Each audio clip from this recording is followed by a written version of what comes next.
L'urbain en Afrique aujourd'hui, et surtout quand on parle d'innovation et d'entrepreneuriat, c'est comment trouver des solutions qui sont adaptées à notre environnement à la fois social, économique, mais aussi à nos réalités naturelles. Et ça, la ville d'aujourd'hui, la ville de demain ne peut pas faire fi de ça. On a des enjeux, surtout si vous allez dans les villes africaines, de mobilité. Si vous allez au Bénin, vous allez voir, il y a des taxis motos, il y a 3 4 personnes sur un taxi moto. Il y a réellement une solution de mobilité qui doit se mettre en place. Pendant la saison des pluies, on a de l'eau partout, on ne peut pas sortir de chez soi, on n'a pas de transport en public au Bénin. Tout ça, c'est des enjeux auxquels il faut s'attaquer et qui, en plus, vont s'aggravant parce que changement climatique, on a en ce moment une saison des pluies qui ne s'arrête pas. Alors, quand on regarde les problématiques que je viens de citer, on se rend bien compte que les solutions qu'on a mises en œuvre jusqu'à présent ne fonctionnent plus.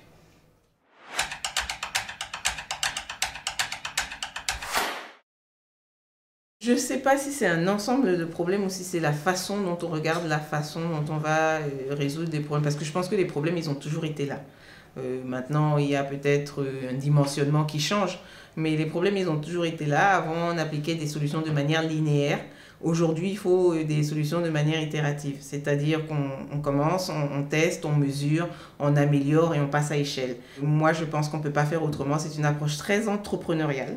Je suis entrepreneur moi-même, donc le MVP, je connais. On commence à petite échelle, on sort avec une solution qui n'est peut-être pas la solution idéale, mais la solution idéale, c'est quoi?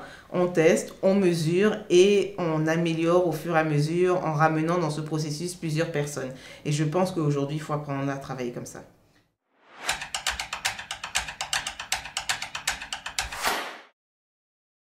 Pour moi, le premier frein, c'est vraiment de regarder et de construire quelque chose qui est adapté à notre environnement. Je crois que trop souvent, on essaie d'importer des solutions qui ont marché ailleurs, qui sont des buzzwords, qui sont des choses, allez, tout le monde en parle, donc il ne faut pas qu'on soit en marge, il faut faire la ville intelligente, même si on ne sait pas ce que ça veut dire.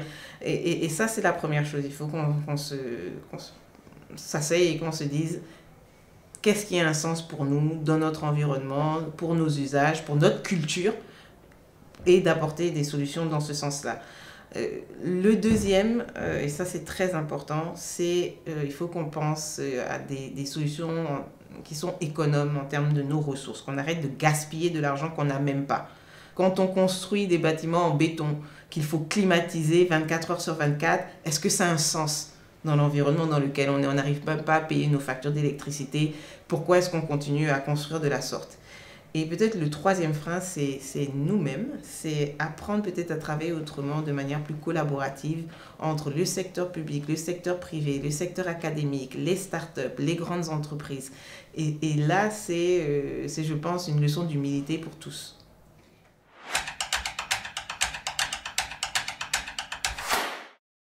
Nous, on a pris le pari fou, justement, avec le projet de la Cité internationale de l'innovation et du savoir, qui s'appelle CEMECity, de construire une ville qui a du sens, ou en tout cas, de donner l'opportunité à ceux qui ont des idées de venir tester leurs idées dans un environnement qui est un environnement qui finalement est un laboratoire à ciel ouvert. Donc on n'a pas la prétention de dire qu'on a la solution. On ne l'a pas et comme je dis, c'est un effort collaboratif et itératif.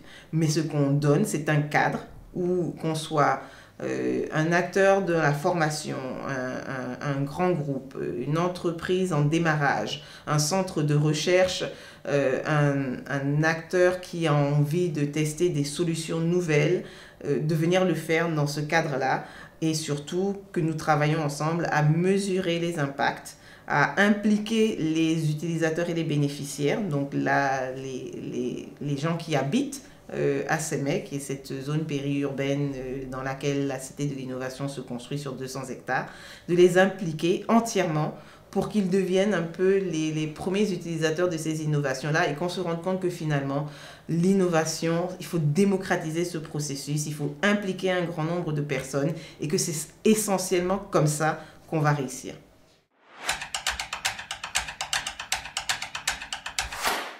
Oui, j'ai quelque chose à partager et c'est un développeur, un web développeur formidable, un jeune béninois qui s'appelle Jimmy Kumako, avec qui j'étais au Sénégal il y a quelques semaines, et qui m'a parlé d'un bouquin que j'ai automatiquement téléchargé et commencé à lire. Ce bouquin s'appelle The Prosperity Paradox.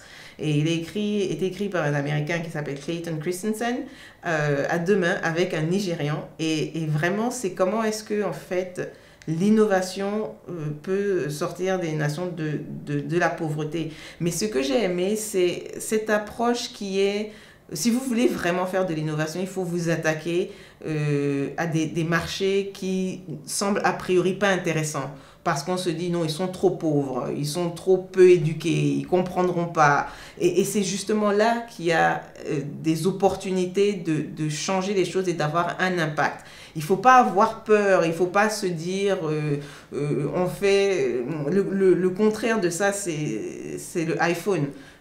Ils sortent une nouvelle version tous les ans et puis on touche le même marché, on leur fait dépenser un peu plus, mais finalement, est-ce qu'on a touché un marché qui aurait besoin d'un téléphone intelligent à un autre prix? Il faut repenser complètement la façon dont on met les produits sur le marché, comment on les touche, quels sont les utilisateurs, et surtout ne jamais se dire « Ah non, tout cela, ils sont trop nombreux, ils sont trop pauvres, ils sont trop peu éduqués », parce que justement, c'est les marchés de demain.